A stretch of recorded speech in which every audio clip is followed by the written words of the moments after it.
I rise today in support of House Resolution 373, which I authored in order to raise awareness of hydrocephalus, a devastating neurological disorder that often leaves individuals and their families in constant fear of sudden, irreversible damage or even death.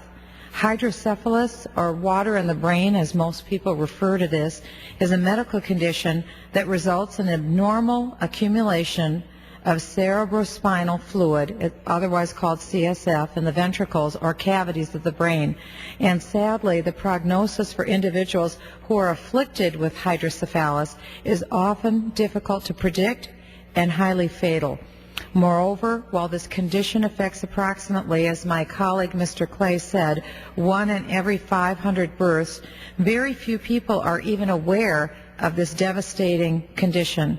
The National Institute of Neurological Disorders and Stroke is currently conducting research related to hydrocephalus prevention and treatment.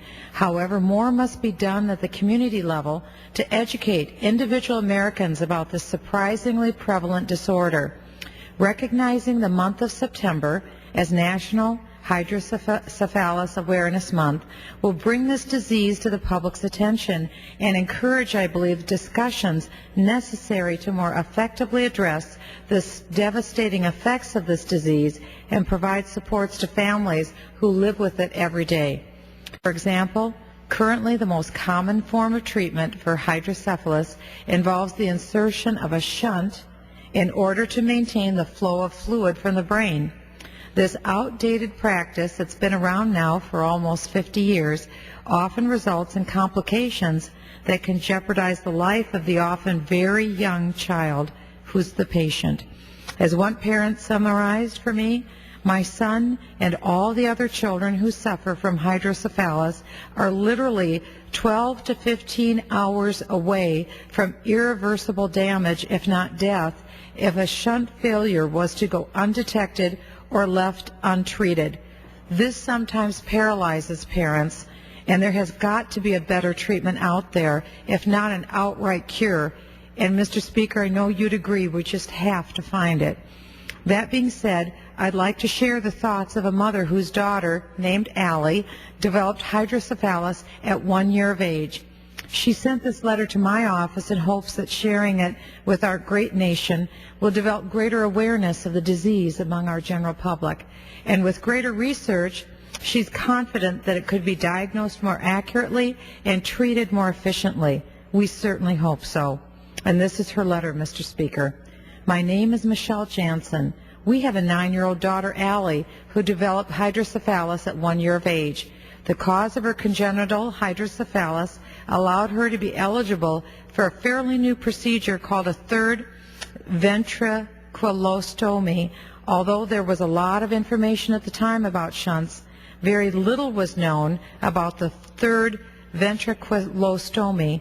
After we researched our options and interviewed several neurosurgeons, Allie underwent a third ventriculostomy on July 9, 2001. This year, Allie has reached 8 years of age as one of the lucky few who have not encountered infections, revisions, or malfunctions as is frequently seen with shunts. Although she does have other rare medical conditions to complicate things, she's leading a fairly normal childhood. She was the only one in her third grade class to be chosen to participate in the Young Authors Club, and Allie maintained straight A's throughout the school year, something many people thought would be impossible. Several years ago, we searched for a support group close to home that would provide our family with support and education about the condition. That's when we became involved with the Pediatric Hydrocephalus Foundation.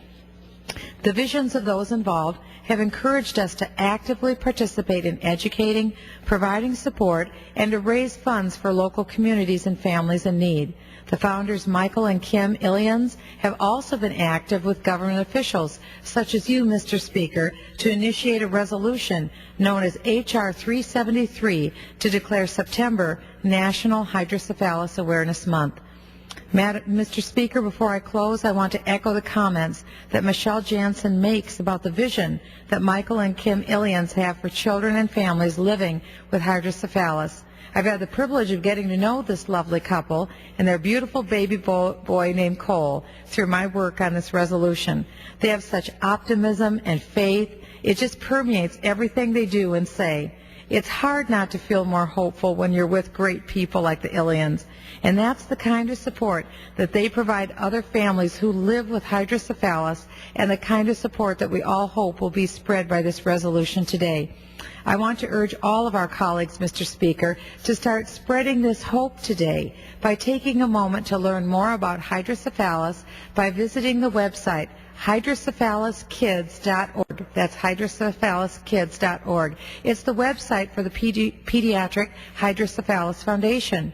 Through increased awareness and education, we will take the steps that are needed to modernize the treatment of hydrocephalus and move toward a cure.